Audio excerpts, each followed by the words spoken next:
Netflix What? planning a new Land of the Lost series, to which I say thank you very much. And I hope they take it serious and they don't do the Will Ferrell thing again.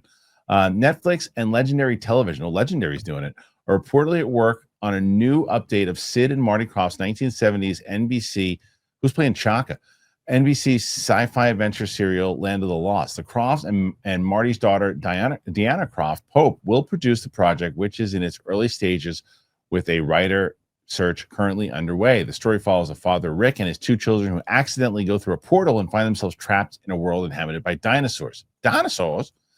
Amongst those living in the world is a T-Rex they nicknamed Grumpy, reptilian humanoids called Sleestaks, and the primate-like Pakuni people with the family befriending one named Chaka. All right.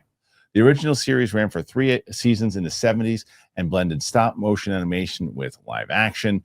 It became a minor cult success, leading to a 91 series remake. In 2009, Will Ferrell and Danny McBride led a big screen reimagining of the property. Netflix has a history with rebooting classic series such as Lost in Space, which ran for 3 seasons on the streamer.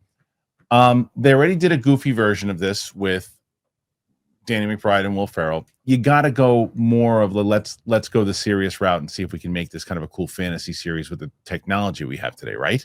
Absolutely. Well, and especially with, this being the swan song for Stranger Things this year, I think you bring in another show that has some creepy creatures, some really great prosthesis work, and some spooky elements, and you can do so much with a show like this.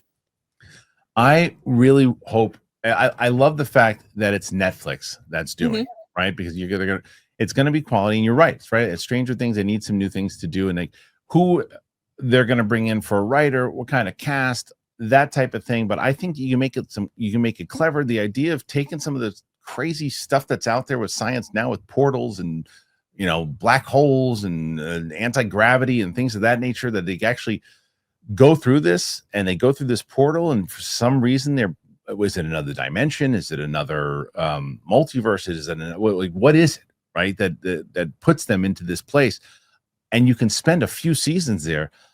I'm watching it. Oh, absolutely. I'll be having my gummies while I'm watching it, but I'm watching it.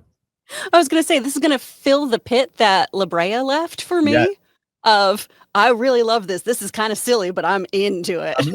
I'm in, but what if they turn it around and it's like a Lost type series and it's not silly? You know what I mean? Love that. That's what I mean. I think that sometimes people get tied up with this.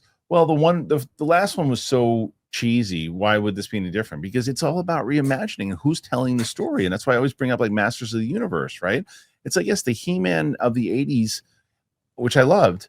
It's a kind of silly thing with from the outfits and everything else that's going on, the animation, the jokes. I love that series. I love it. But the 2002 one is more reimagined in a version of like serious fantasy, Lord of the Rings meets Star Wars. Doesn't mean you can't make both of them work. It's just a matter of the take and what people want from it. There are certain, look, Superman's a perfect example. Superman is a perfect example. Superman right now is going more so for the hopeful comic book version, lighter, bright colors and all of that. It doesn't mean that Man of Steel shouldn't exist. It just means it was a different take that you either dug or you didn't. It doesn't mean, that's just never, because I talk about it with Coy all the time. Coy doesn't necessarily say that they have that version of it, you can watch it, but some people think that version should have never even been made. I disagree with that. I think you got to take cracks at different things and see different tones. Well, much like comic books themselves. Right. There's a reason why we have all these different writers and why we eventually had multiverses, because people wanted to play in that sandbox however they wanted to. And that's one of the most exciting things about revisiting IP is going, hey, I really like the bones of this. I really like a whole bunch of these concepts, but what if? Because that's all a reboot ever is.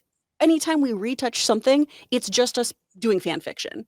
And I think that's fun. And if we can do a really cool show that harbors back to that 1970s vibe where everyone was in the latex monster suits, but make it something epic and scary and interesting and modern, why not? And then you can always go back to the others. If it doesn't work, and if it works, then you made the right choice. So I ask you guys, do you care about Land of the Lost? Is it one of those things you're like, well, I don't know what that is. I'll have to see if it's any good, and then I'll watch it. Put your thoughts in there. Let us know. Man, oh man, I get it. You're like, I have my go-to coffee. I'm good. It's familiar. It does the job. Yeah, but then I tell you that you're missing out on something way better. Trade. They introduce you to new, freshly roasted coffees, and they're next level good. Once you taste it, there's no going back. I'm not kidding you. It'll ruin boring coffee for you forever in the best way possible. Trade is the #1 coffee destination, bringing you fresh coffee from over 50 of the country's top roasters. You take their quiz, and in under a minute, they're going to match you with the perfect coffee. If that first bag isn't quite right, Trade's going to replace it for free until they nail it. Trade's prices are on par with grocery store brands, but the quality, it's next level. Plus, you're supporting local roasters, and it is a win-win. I love it. I've been using them for so long. I've been talking to me. If you've been listening to this show, you know how much Trade is like my thing. I have this big bag right now. I'm going to switch over to the next big bag because that one's out, and I've been using it. I've been every morning just been like, oh, here we go. I get excited for my coffee because of Trade. Right now, Trade is offering our listeners 50% off your 1-month trial at drinktrade.com/Kristian. Exclusive offer for you guys. That's drinktrade, TRADE.com, Kristian, for 50% off your 1-month trial. drinktrade.com/Kristian.